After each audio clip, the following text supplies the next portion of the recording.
सब्र का फल मीठा होता है। आपने इस मुहावरे को जरूर सुना होगा। चलिए आज हम इस कहानी से जानते हैं कि इसका मतलब क्या होता है। इस कहानी में बताया गया है कि तारों को कैसे ईर्ष्या का भाव उत्पन्न होता है और श्री नारद मुनि उनको कैसे इस मुहावरे का अर्थ समझाते हैं। यह अत्यधिक सुंदर और प्रेरणादायक कहानी है। आप इसे पूरा जरूर पढ़ें। जब सूरज अस्त हो रहा होता है तब हल्की हल्की संध्या से उत्पन्न होती है और चारों तरफ शांत वातावरण जैसा एक अंधेरा सा छा जाता है। सभी जीव जंतु पशु पक्षी अपने निवास स्थान को जाने लगते हैं और हल्की हल्की हवा चलने लगती है। हम जब आसमान की ओर देखते हैं तो सूर्य अस्त होता रहता है। तभी आसमान में तारे टिमटिमाने लगते हैं। कुछ तारे अत्यधिक चमकीले होते हैं परंतु कुछ कम चमकीले होते हैं। अधिक चमकीले वाले तारों पर हमारी नजर जल्दी पहुंचती है परंतु कम चमकीले वाले तारों पर हमारी नजर बहुत कम ही जाती है। इसलिए हम उन पर ध्यान नहीं दे पाते और उनकी सुंदरता फीकी पड़ जाती है। परंतु उन सब में से एक ऐसा तारा होता है जो अधिक चमकीला होता है, जिसके आने से पूरा आसमान जगमगा जाता है। वह इतना सुंदर और चमकीला होता है कि उसके जगमगाते ही लोगों के चेहरे पर खुशी आ जाती है। उसे हम स्वाति नक्षत्र के नाम से जानते हैं। अत्यधिक चमकीला और सुंदर होता है जिसके आने से लोग खुश हो जाते हैं। इसीलिए बाकी के नक्षत्र स्वाति नक्षत्र से ईर्ष्या करते हैं और अपनी इस ईर्ष्या की कथा को श्री नारद मुनि को बताते हैं। नारद मुनि उन सभी तारों को समझाते हुए कहते हैं कि देखो, जो भी सब्र करता है उनकी कीर्ति संसार में होती है और मुझे प्रतीत होता है कि आप लोगों में धैर्य नहीं है। इसीलिए आप लोग संध्या काल में होते ही तुरंत जगमगाने लगते हैं। लेकिन स्वाति नक्षत्र अत्यधिक समय के बाद आसमान में निकट आता है, तभी उसकी प्रतिस्पर्धा इतनी अधिक होती है। तभी सभी लोग के चेहरे पर मुस्कान आती। इसीलिए कहा जाता है कि हमें सब्र करना चाहिए क्योंकि उसका फल मीठा होता है। यदि तुम देर में आसमान में टिमटिमाते होते तो तुम्हारा भी महत्व होगा और तुम्हें भी लोग अलग नाम से जानेंगे। नारद मुनि द्वारा समझाई गई बात सभी तारों को समझ में आ गई। सब्र का फल मीठा होता है, यह बात हम सब जानते हैं और इसे हम लोगों ने महसूस भी किया है। मैं हमेशा अपने कार्य को पूरा करने के बाद उसके परिणाम के इंतजार में उतावला हो जाता हूं या फिर अपने आने वाले कार्य को पूरा करने के लिए उतावला हो जाता हूं, जिससे मेरा आने वाला कार्य बिगड़ जाता है। परंतु मुझे ऐसा नहीं करना चाहिए। मुझे सब्र करना चाहिए उस परिणाम का या उस आने वाले कार्य का, जिससे मैं उस कार्य को अच्छे से समाप्त करूं और उसका परिणाम भी अच्छा हो।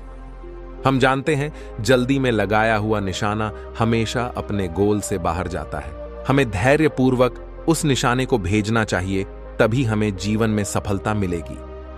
हमें किसी भी कार्य को धैर्यपूर्वक करना चाहिए, तभी सफलता के दरवाजे खुलते हैं। धैर्य ही ऐसा शस्त्र है जो विकट परिस्थितियों में मनुष्य के मस्तिष्क का संतुलन बनाए रख सकता है और उसको आगे आने वाली चुनौतियों को से निपटने के लिए नए मार्ग को बतला सकता है। बड़े बड़े महात्मा और महापुरुषों के द्वारा भी बताया गया है कि हमें भी किसी कार्य में सफलता पानी है तो उसे चिंता मुक्त होकर करना चाहिए और सब्र रखना चाहिए। परिणाम की सफलता अवश्य मिलेगी। टाइम मोटिवेशनल स्टोरी हमारी जिंदगी छोटे छोटे समय के भागों में बटी हुई है। हमारी जिंदगी में कई दिन, कई घंटे, कई मिनट और कई सेकंड होते हैं, परंतु कुछ लोग इसी समय में उस मुकाम को हासिल कर जाते हैं जिसकी उन्हें चाह होती है। वे समय का सदुपयोग करते हैं और अपने जीवन में सफल हो जाते हैं। एक गांव में एक गरीब आदमी रहता था।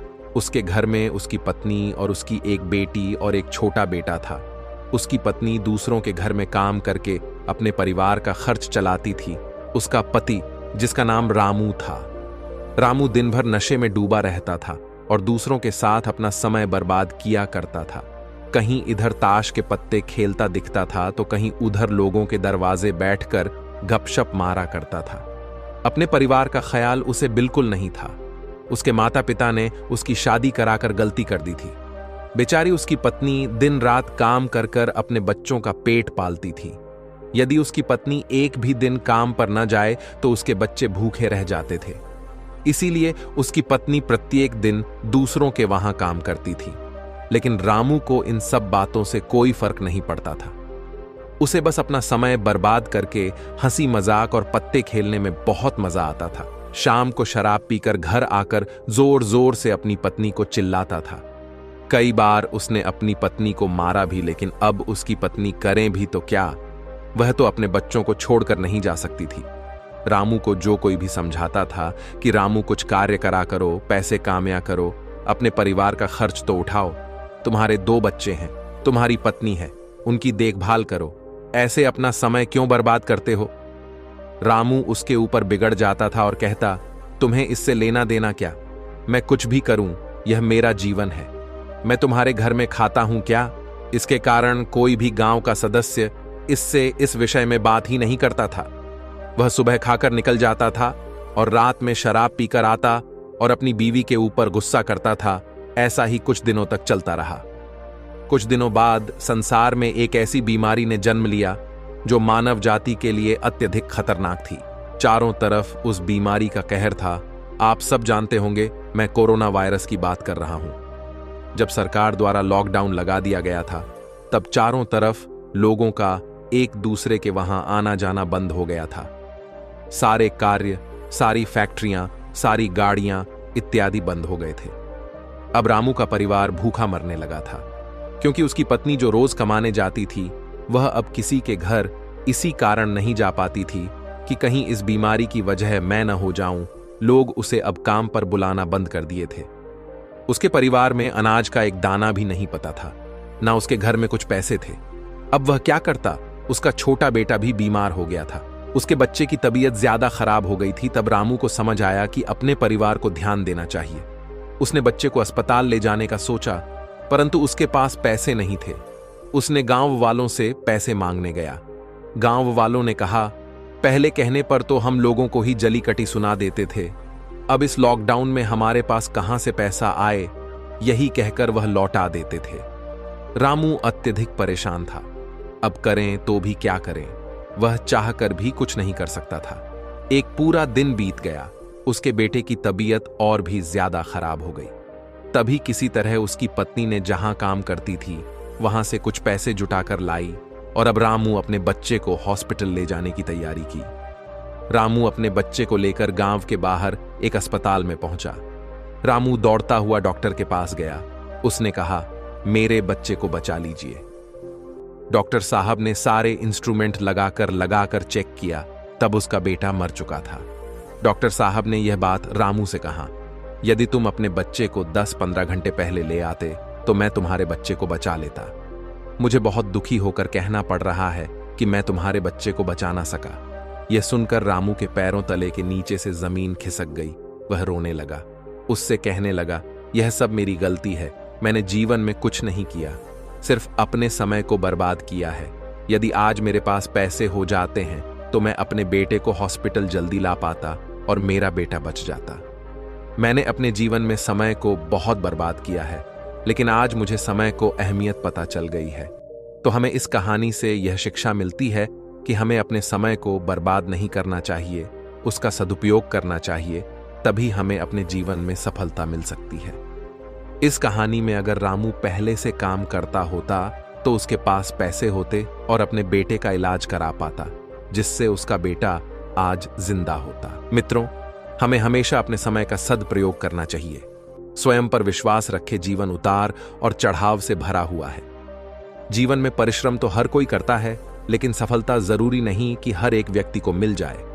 कुछ लोग निरंतर परिश्रम करते हैं, लेकिन जब उन्हें असफलता मिलने लगती है तो वह स्वयं पर विश्वास रखना छोड़ देते हैं और फिर उन्हें लगने लगता है कि अब तो उनके जीवन का कोई महत्व नहीं। दुनिया में कई ऐसे लोग हैं जो असफलता प्राप्त करने के बाद हार मान जाते हैं, जीवन में आने वाली तनिक क्षणों की मुश्किलों से घबरा जाते हैं। ऐसे समय में व्यक्ति को प्रेरणादायक कहानी की जरूरत पड़ती है, क्योंकि ऐसी कहानियां लोगों में आत्मविश्वास जगाती हैं और बताती हैं कि जीवन में सफलता प्राप्त करना आसान नहीं, लेकिन जो व्यक्ति स्वयं पर विश्वास रखता है, लगातार मेहनत करता है, धैर्य रखता है, एक दिन निश्चित ही वह सफल होता है। दुनिया भर में कई सारी प्रेरणादायक कहानियां मौजूद हैं जिससे आप प्रेरणा पा सकते हैं। ऐसी ही यह प्रेरणादायक कहानी है जिसे पढ़कर आपको स्वयं पर विश्वास होने लगेगा। एक बार एक व्यक्ति जीवन में अपनी असफलताओं से हताश होकर चुपचाप बैठा हुआ था। उसकी निराशा देख भगवान स्वयं उसके सामने प्रकट हुए। उस व्यक्ति ने भगवान से पूछा, मैंने अपने जीवन में बहुत कड़ी मेहनत की, लेकिन मुझे अब तक सफलता नहीं मिली। मैं लगातार असफलता प्राप्त करते जा रहा हूं। अब आप बताइए कि मेरे जीवन की क्या कीमत है। इस पर भगवान मुस्कुराए और मुस्कुराते हुए उसे एक लाल चमकदार छोटा सा पत्थर थमा दिया। व्यक्ति ने पूछा, इस पत्थर का मैं क्या करूं? ईश्वर ने कहा, तुम इस पत्थर को लेकर जाओ और बाजार में इसकी कीमत जानकर आओ। ध्यान रखना, इस पत्थर को बेचना नहीं है। ईश्वर के कहे अनुसार वह व्यक्ति उस लाल चमकदार पत्थर को लेकर बाजार में उसकी कीमत झात करने निकल पड़ता है। सबसे पहले उसे राह पर एक संतरा बेचने वाला आदमी दिखता है। वह सबसे पहले उस आदमी के पास जाता है और पूछता है, भाई, तुम इस लाल रंग के पत्थर का क्या कीमत दोगे? संतरे वाला पत्थर की सुंदर रंगों को देख कहता है, तुम इस पत्थर के बदले में मुझसे 5-6 संतरे ले जा सकते हो। व्यक्ति ने कहा कि मुझे तो इस पत्थर को बेचना नहीं है। यह कहकर वह आगे बढ़ जाता है। आगे राह में उसे एक सब्जी वाला दिखता है। उस सब्जी वाले से पूछता है कि भाई, तुम इस लाल रंग के पत्थर को कितने में खरीदोगे? सब्जी वाला भी उस पत्थर की खूबसूरती से आकर्षित होकर कहता है कि तुम्हें इस पत्थर के बदले में मैं एक बोरा आलू दे सकता हूं। बताओ, बेचोगे इस पत्थर को? व्यक्ति कहता है, नहीं, मुझे इस पत्थर को नहीं बेचना है। अब वह व्यक्ति सीधे एक सोनार की दुकान चला जाता है। सोनार की दुकान में बहुत बेशकीमती खूबसूरत गहने पड़े हुए थे। वह व्यक्ति अब उस सोनार को पत्थर दिखाते हुए पूछता है कि इस पत्थर की कीमत क्या लगाओगे? सोनार बहुत ध्यान से उस पत्थर को देखता है। अंत में वह कहता है कि इस पत्थर के बदले में मैं तुम्हें 1 करोड़ रुपए दे सकता हूं। लेकिन वह व्यक्ति बोलता है कि मुझे इस पत्थर को नहीं बेचना। सोनार को लगता है कि शायद दाम कम बता रहा हूं, इसीलिए वह पत्थर बेचने से मना कर रहा है। इसीलिए सोनार पत्थर की कीमत बढ़ाकर 2 करोड़ DH कर देता है। लेकिन वह व्यक्ति तब भी यही कहता है कि मैं इस पत्थर को तो बेच ही नहीं सकता। सोनार के दुकान से निकलकर वह व्यक्ति अब हीरे की दुकान में घुसता है, जहां पर बहुत बेशकीमती रत्न पड़े हुए थे। व्यक्ति हीरे के दुकानदार को पत्थर दिखाते हुए इसकी कीमत पूछता है। हीरे का व्यापारी लगभग 10 मिनट तक पत्थर को बहुत ही बारीकता से जांच करता है और अंत में वह एक मलमल के कपड़े पर उस पत्थर को रखकर उसके सामने अपना सिर टेक लेता है। व्यक्ति पूछता है कि इसकी कीमत कितनी है? तब हीरे का व्यापारी कहता है, अरे भाई, तुम्हें यह कहां से मिला? ये तो दुनिया की अनमोल रत्न है, जिसे तो दुनिया की पूरी दौलत लगा दो तब भी खरीदा नहीं जा सकता। यह सुन वह व्यक्ति बहुत अचंभित हो जाता है और वह सीधे ईश्वर के पास आता है और सारी घटना भगवान को बताता है। उसके बाद पूछता है कि ईश्वर, अब तो बताइए कि मेरे जीवन की कीमत क्या है? तब ईश्वर कहते हैं कि संतरे वाले, सब्जी वाले, सोनार वाले और हीरे वाले सभी ने तो तुम्हें तुम्हारे जीवन की कीमत बता दी है। व्यक्ति कहता है, मैं समझा नहीं। तब ईश्वर उसे विस्तार पूर्वक समझाते हुए कहते हैं कि तुम किसी के लिए पत्थर के टुकड़े के समान हो तो किसी के लिए अनमोल रत्न। जिस तरह सब ने अपनी अलग अलग जानकारी के हिसाब से इस पत्थर की कीमत बताई, लेकिन उस हीरे के व्यापारी ने इस पत्थर की असली पहचान कर ली। ठीक उसी तरह इस दुनिया में तुम कई लोगों के लिए एक मामूली इंसान हो, भले ही तुम में कितना भी हुनर क्यों ना हो, लेकिन वक्त के साथ ये हुनर जरूर निखर कर आता है। तुम्हें बस परिश्रम और धैर्य की जरूरत है। सिख, इस कहानी से हमें यही सीख मिलता है कि हर मनुष्य को खुद पर विश्वास रखना चाहिए। यदि व्यक्ति को खुद पर विश्वास नहीं तो उसके जीवन की कीमत कुछ भी नहीं, क्योंकि जिसे खुद पर विश्वास होता है और वह परिश्रम करता है तो एक दिन हीरे के व्यापारी के की तरह उसकी कीमत लोगों को समझ आने लगती है।